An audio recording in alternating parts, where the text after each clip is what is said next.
Is shore power really better for cruise ships and the environment? In this video, I'm going to tell you the pros, cons, and everything else you need to know about shore power for cruise ships, including if it really is better for the environment. When the cruise ships are in port, they still need to power the freezers, the lighting, the air conditioning, basically anything that needs power for the ship to function. Ships would typically do this by running the engines while in port, but doing that would result in tons of CO2 going to the air, but now they have a newer option, provided the ships are capable of accepting it: shore power. Shore power, for the simplest explanation, is plugging the ship into the power grid and powering the ship that way, allowing the ship to turn the engines off while in port. But these plugs aren't your average home extension cords though, which power at 120 or 240 volts. Cruise ships need a connection of 6 or 11 kilovolts with 20 megavolt amps. And they need multiple connections, as ships need up to 12 megawatts of electricity to run. So connecting the ship can take anywhere between 30 to 45 minutes before the engines can be shut off. Juneau, Alaska was the first port to use shore power in 2001. Obviously, it's not the only one, but growth is slow.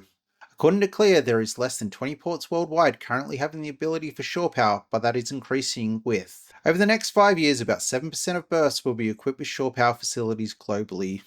As part of the EU's Fit for 55 program, all essential ports in the European Union will have to use shoreside electricity by 2030. These will include Rotterdam, Amsterdam, Hamburg, and further away from the EU, Los Angeles, which will be all up and running by 2028. Closer to home, White Bay in Sydney is targeted to be up and running by 2026, but as far as Sydney goes, no mention of the more popular overseas passenger terminal. Since some ports have shore power capabilities, what about the ships? There are actually more ships with the ability to connect to shore power than the ports themselves, with 35% of ships worldwide. For example, Carnival Corporation currently has 67% of their fleet, or 64 ships, able to connect to the shore power, while the Royal Caribbean brand currently has 14 ships from both Royal Caribbean and Celebrity, with plans to upgrade the others.